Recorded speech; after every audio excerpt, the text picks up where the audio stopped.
Something is happening in them that they will not show you, not the composed, forward-moving, managed life exterior that the avoidant presents to the world. Something underneath that exterior that has been running quietly, persistently, without acknowledgement, in the mornings before the day engages, in the evenings when the productivity has run out, in the specific unguarded moments that the management protocol cannot fully cover.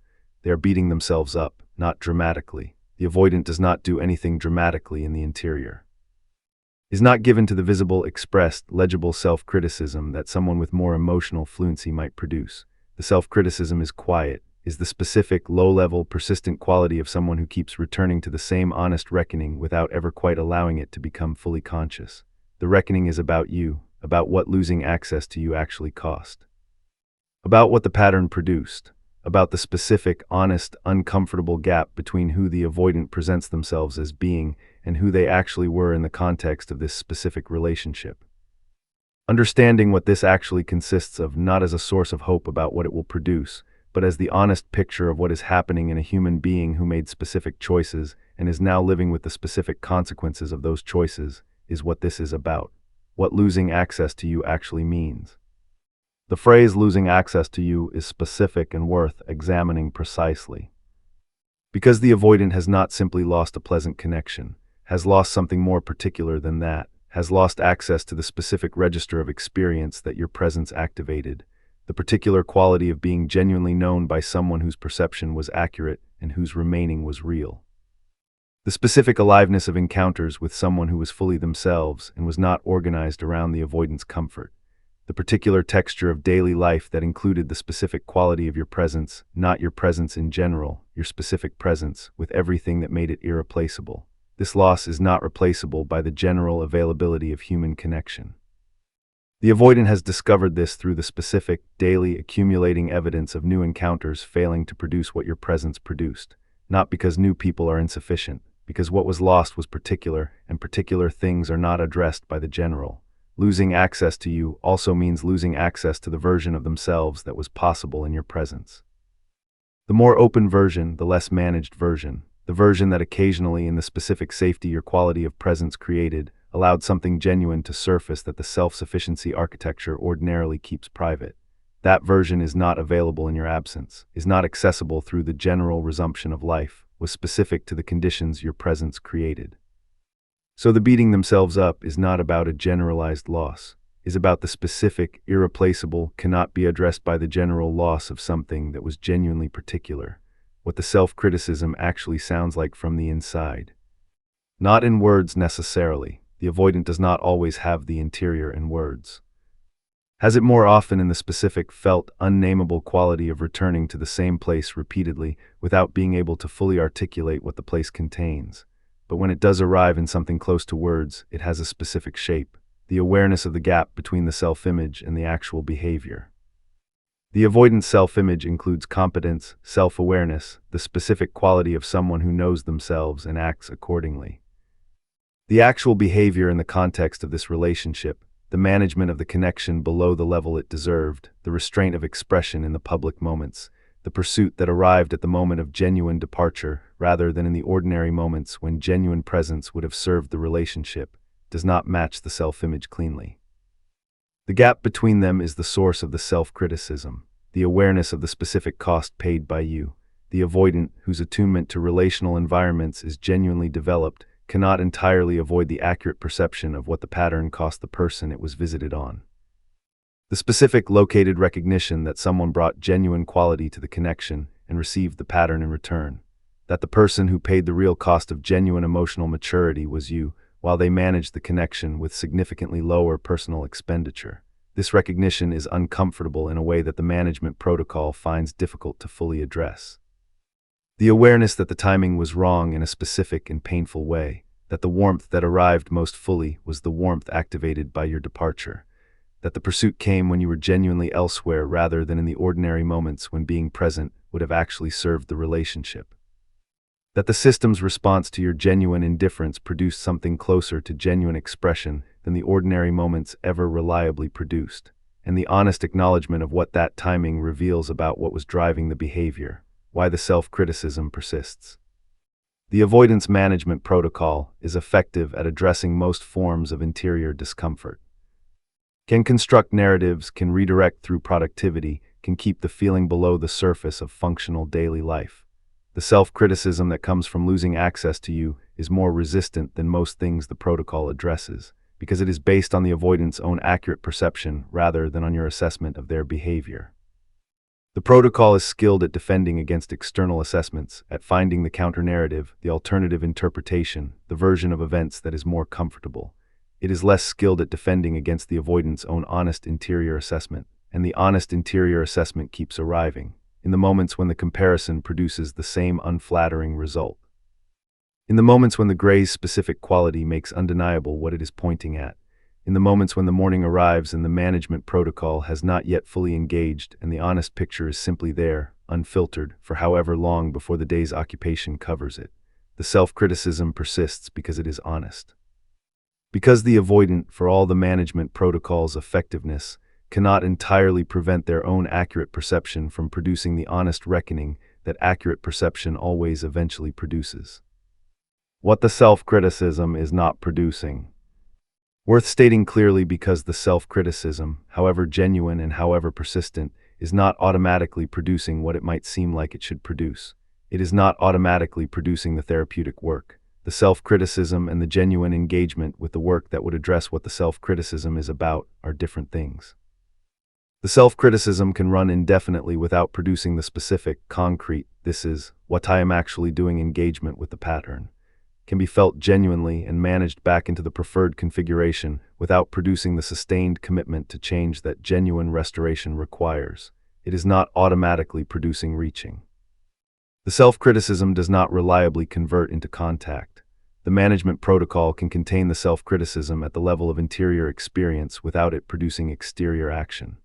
The avoidant can beat themselves up daily for losing access to you without that daily self-criticism producing the specific, accountable, honest and direct reaching that genuine acknowledgement would require. It is not automatically producing change in behavior. The feeling of remorse and the changed behavior that remorse is supposed to motivate are separated by the specific, demanding work that converts feeling into action. Most remorse, without the specific support and commitment that genuine behavioral change requires, remains feeling. Real, genuine, honest feeling that does not find its way to the behavioral change that would make it meaningful in any practical sense. Understanding this is important, because the knowledge that the avoidant is beating themselves up daily can be received as evidence of something it is not, as evidence that the self-criticism will eventually produce the action. As evidence that the genuine remorse constitutes a form of accountability that is somehow equivalent to genuine behavioral change. It is not. The self-criticism is honest, is real, is the genuine interior experience of someone who is reckoning with what the pattern produced, and it is interior. An interior experience that does not find its way to exterior action is, practically speaking, not available to you. What you do with knowing this. Knowing that the avoidant is beating themselves up daily changes nothing practically about your life. The self-criticism is in their interior. Your life is in your exterior. Both are real. Only one of them is available to you. The knowledge is useful in the specific way that accurate information is always useful. It removes the lingering doubt about whether the connection mattered. It confirms that what was real was real. It provides the honest picture of someone who is carrying the genuine cost of what the pattern produced rather than having moved on without remainder. That confirmation is worth having.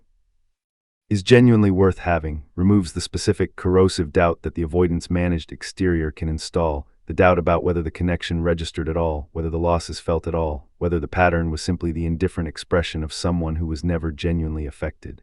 It was not indifferent, is not without remainder. The self-criticism is the proof of that. And knowing it does not change what your life requires, does not change whether the avoidant is doing the work that would make genuine restoration possible, does not change whether the daily self-criticism is producing the therapeutic engagement that genuine change requires, or whether it is being managed back into the preferred configuration without producing anything concrete. Your life, the actual, present, built, genuinely inhabited life that the interval produced, continues, requires the same things it required before knowing about the self-criticism, requires genuine investment in what is actually available, requires the honest assessment of whether what is being offered serves what your life actually needs, requires the grounded, self-possessed, standard-holding quality of someone whose primary orientation is toward their own genuine becoming rather than toward the interior experience of someone who has lost access to them. The avoidant is beating themselves up. That is honest, and it is real, and it is theirs. Your life is also real, and it is yours completely, now, as it has always been. The morning quality of the self-criticism. The self-criticism arrives most consistently in the morning, not because mornings are uniquely significant psychologically, but because mornings are where the management protocol has the least momentum. The day has not yet organized itself. The productivity that stays ahead of the feeling has not yet engaged. The forward motion that keeps the interior covered during the occupied hours has not yet started. In that specific, unscheduled preoccupation space, the honest picture is simply present. The avoidant wakes into a life that has the specific quality of a life from which something particular has been removed, not the vague, ambient quality of general loneliness. The located, specific, this is, what is missing quality of someone who had access to something genuine and no longer has it. The self-criticism arrives in this space not as articulated thought, but as a felt quality. The specific low-level, chest-level quality of someone who knows, before they have words for the knowing, that the current configuration of their life is partly the product of choices they made that did not have to be made the way they were made. The management protocol engages eventually. The day begins, the occupation arrives, the feeling gets covered by the hours, but it was there. In the morning before the covering, and it is there again the next morning and the next, with the specific, persistent, refuses to fully resolve quality of something that has not been adequately addressed and therefore keeps returning to the unguarded spaces where addressing would be necessary. What the self-criticism is actually about specifically. The avoidant self-criticism is not vague. Is not the global "I am a bad person" quality of undifferentiated remorse, is specific, pointed at specific things, located in specific moments and specific choices and specific patterns that are recognizable to the honest interior even when the management protocol is working to reframe them. It is about the ordinary moments that were not shown up for. The Tuesday afternoons that received managed presence instead of genuine presence. The moments when the genuine choice to be present was available and the reflex toward distance ran instead. The accumulated, daily, individually small quality of consistent insufficiency in the ordinary moments that is more damaging over time than any single dramatic failure. The avoidant knows this. In the honest interior that the morning reveals before the day covers it, the avoidant knows that the ordinary moments are where the relationship actually lived, and the ordinary moments are where the pattern ran most reliably. Not in the acute, crisis-motivating moments, those received something closer to genuine presence. In the ordinary, low-stakes, nothing particular is happening moments that constitute most of what a life in relationship actually consists of. The self-criticism is about the celebration that was managed below the level it deserved. The good moments that arrived in your life and were received with the managed, restrained, public exposure-preventing version of acknowledgement, rather than the full, genuine, "this matters to me and I am showing that" quality of someone whose caring was actually finding its way to the exterior. The specific, accumulated, good moments, slightly flattened quality that the management protocol's interception of genuine expression produced over time. It is about the public restraint. The version of the connection that existed in the private context and the reduced version that existed in the public one. The acknowledgement that the avoidant knows in the honest interior that the privacy condition was protecting their preferred level of ambiguity rather than serving anything genuine. That the restraint was the management protocol protecting the interior from exposure rather than any honest assessment of what the moment required. It is about the timing of the warmth. The specific, honestly uncomfortable recognition that the warmth that arrived most fully was the warmth activated by your genuine departure. That the pursuit came when you were genuinely elsewhere rather than in the ordinary moments when genuine presence would have served the relationship. That the system's response to scarcity produced something closer to the full quality of caring than the ordinary moments reliably produced, and the honest acknowledgement of what that pattern reveals about what was actually driving the behavior throughout. These specific things are what the self-criticism returns to, not in sequential, analytical fashion. In the circling, recurring, refuses to fully resolve quality of honest interior material that has not been adequately processed. Why the self-criticism has not resolved into action.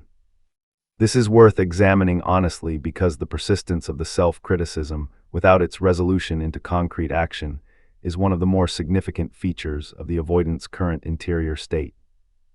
The self-criticism is genuine, the remorse is real. The honest reckoning with what the pattern produced is not performed or managed, is the actual, involuntary, arrives before the protocol can intercept honest assessment of an interior that is capable of accurate self-perception, even when the management protocol is working against it. And it is not resolving into concrete action in the way that genuine remorse is supposed to resolve into action, not because the avoidant is cynical or deliberately avoiding the responsibility that the self-criticism implies. The management protocol's sophistication is partly responsible.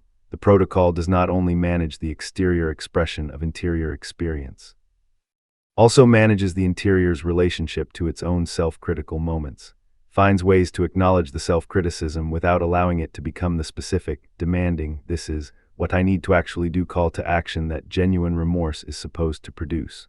The protocol converts the self-criticism into something more comfortable. Not into denial, the honest interior does not permit full denial, into a form of acknowledgement that does not require concrete action. The recognition that the pattern produced costs without the commitment to the therapeutic engagement that would address the pattern at the level where it actually lives. The genuine remorse without the genuine action. This conversion is not conscious. Is not the avoidant calculating how to feel bad about the pattern without actually doing anything about it?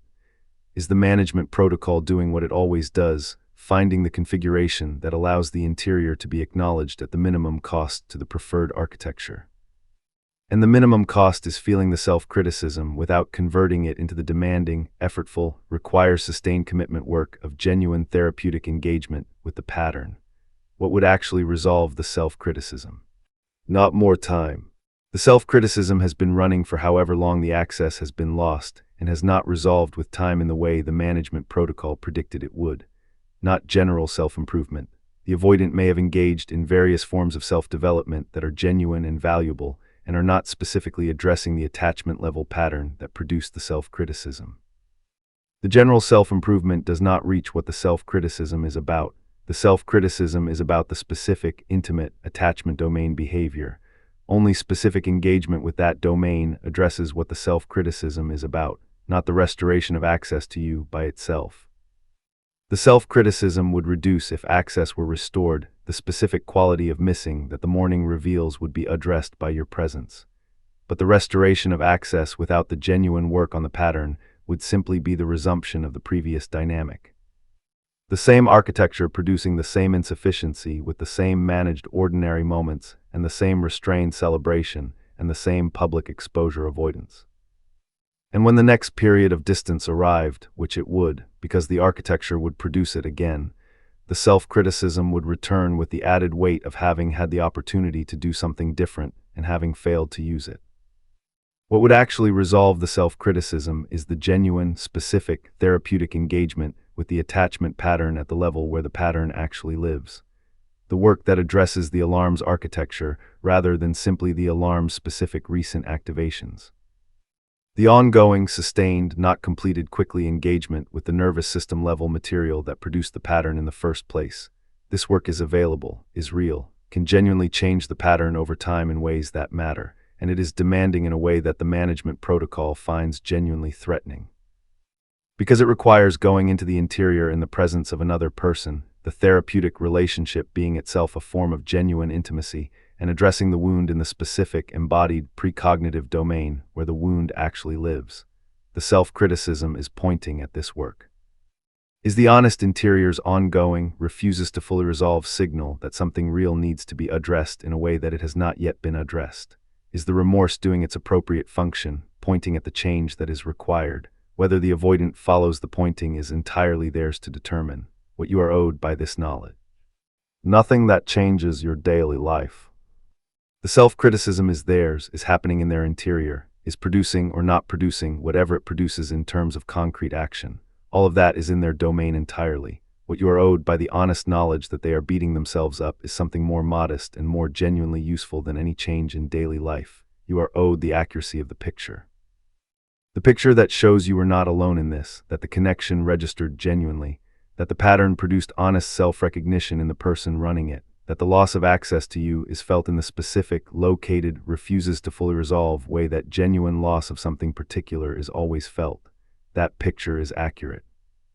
And having it accurately is genuinely worth something. is worth the specific thing that accurate pictures of painful situations are always worth, the ability to locate the pain correctly. To know that the hurt you experienced was produced by a pattern in someone who is themselves aware of what the pattern costs, rather than by the indifferent expression of someone who was never genuinely affected. The self-criticism is the evidence of genuine affectedness. And knowing that the genuine affectedness is present, that the pattern was not run on someone who was indifferent to what it produced, allows the grief to be located correctly. Allows the loss to be grieved for what it actually was rather than for the diminished, doubt-infected version that the avoidance-managed exterior was always inviting you to accept. What remains true about your life? The avoidant is beating themselves up daily. That is real, is happening in their interior right now, in whatever form the unguarded moments allow it to take. Your life is also happening right now. In the actual present, genuinely available hours that are yours to inhabit or not inhabit, to invest in genuinely or to hold in suspension pending whatever the avoidant self-criticism eventually produces. These two things are simultaneous, are both real, are not in competition with each other for what deserves your primary attention. But only one of them is genuinely, completely, without exception available to you. The avoidant self-criticism is in their interior, is producing whatever it produces on their timeline through their choices, may eventually produce the genuine work that addresses what the self-criticism is pointing at. May continue being managed back into the preferred configuration without producing concrete action. The timeline and the outcome are entirely theirs. Your life is in your exterior, is made of the actual hours of actual days that are available to be inhabited right now, is the specific, genuine, built through real work life that the interval produced. Is yours to invest in genuinely, to inhabit fully, to bring your complete self to in the ordinary moments that constitute most of what a life actually consists of. The self-criticism confirms that what was real was real. Your life confirms that you are genuinely somewhere. Both of those things are true, and of the two, only one has ever been, is now, and will always be completely yours, be there. Fully in the specific, ordinary, completely available present moment of a life that deserves your complete presence.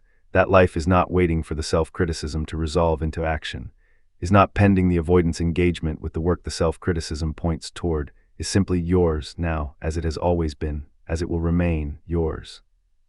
The honest weight of being grieved for. There is something specific that happens when you understand that someone is genuinely, privately, daily reckoning with what losing access to you has cost them. It is not the simple comfort of being valued, is more complicated than that.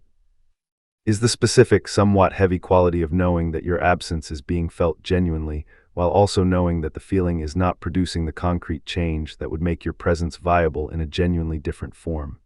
Being grieved for is not the same as being chosen. Being missed is not the same as being shown up for. Being the source of someone's daily self-criticism is not the same as being in a relationship with someone who has done the work that the self-criticism was always pointing toward.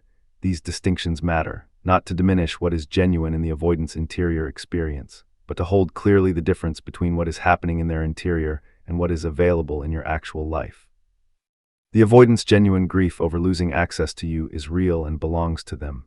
Your life, the actual, present, genuinely available life that is yours to inhabit, is real and belongs to you. Both things are true simultaneously, and neither cancels the other, but only one of them is the appropriate organizing principle of your daily existence. What the daily self-criticism reveals about the dynamic's real cost. The self-criticism that runs daily is the most honest accounting of the dynamic's real cost that the avoidant produces, is more honest than anything expressed during the dynamic itself, more honest than the managed exterior, more honest than the narratives that were constructed to make the distance feel like wisdom.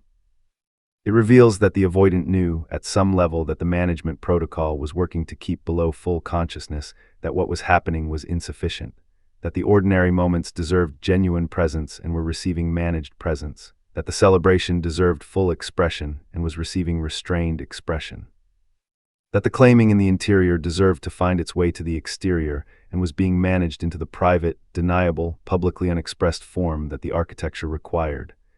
The self-criticism is the honest interior's ongoing confirmation that the gap between what was deserved and what was provided was real and was registered.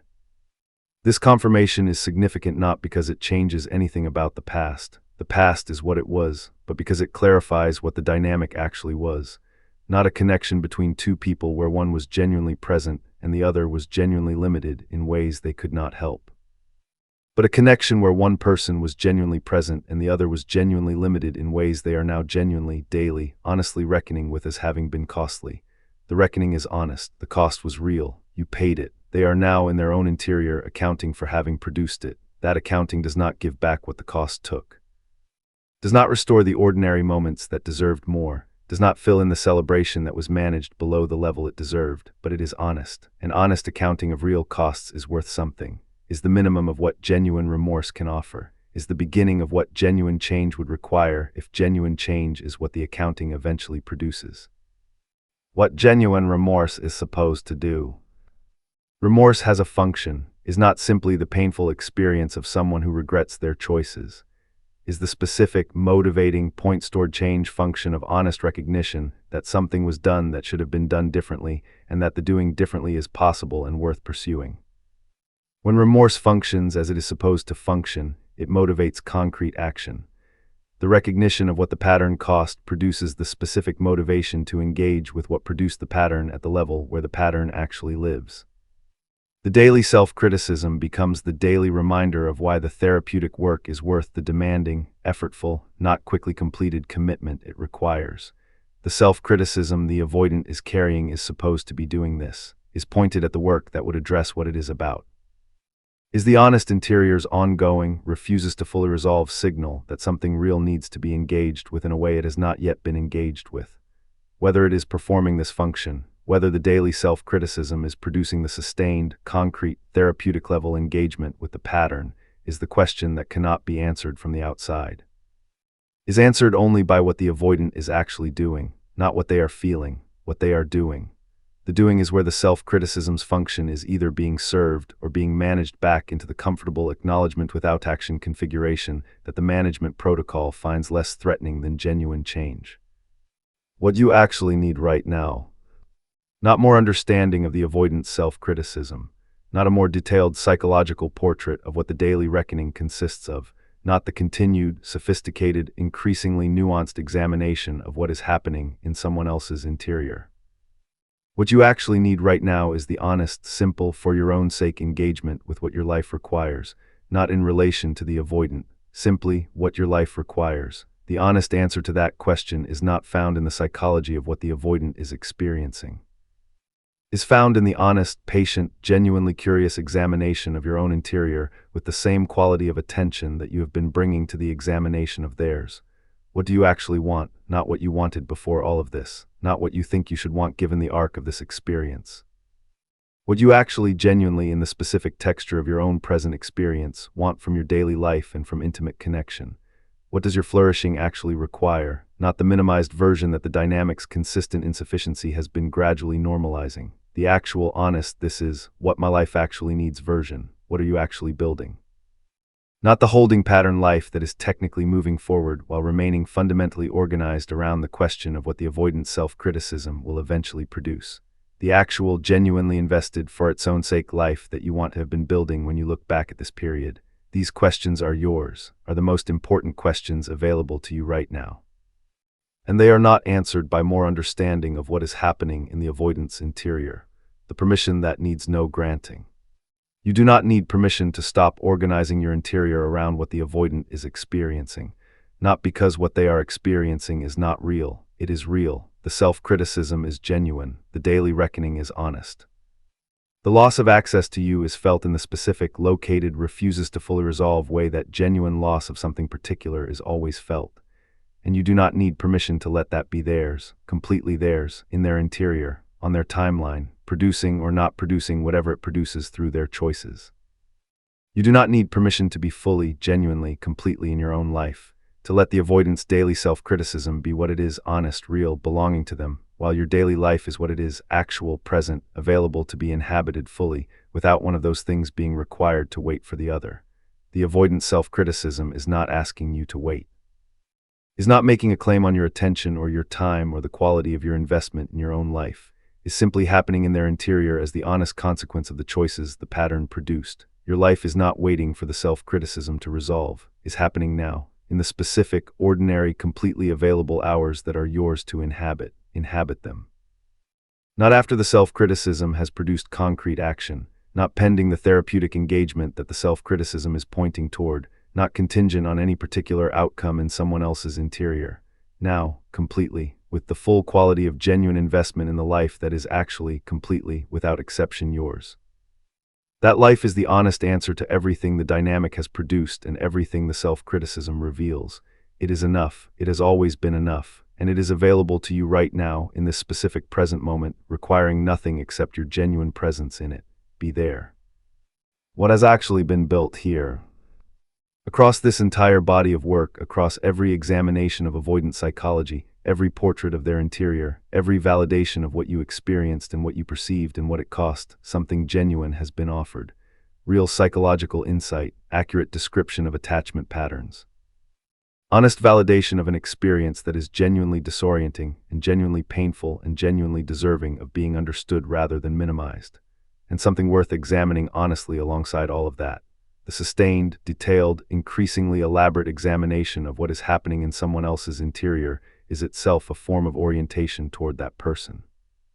However psychologically sophisticated, however genuinely accurate, the ongoing investment of attention in mapping what the avoidant feels and thinks and carries and beats themselves up about daily, that investment is attention going somewhere other than your own life. This is not a judgment of the examination. The examination has genuine value. The understanding is real and the validation is real, and the restoration of perceptual accuracy is genuinely worth having. But there is a point at which continuing to add more detail to the portrait of the avoidance interior serves something other than your genuine forward motion. And that point is worth naming directly rather than simply producing more content. What the avoidance interior cannot give you. However thoroughly the avoidance interior is understood, however accurately the self-criticism is described, however precisely the daily morning quality of their reckoning is mapped, however honestly the gap between their remorse and their action is named, none of that understanding provides what your life actually requires.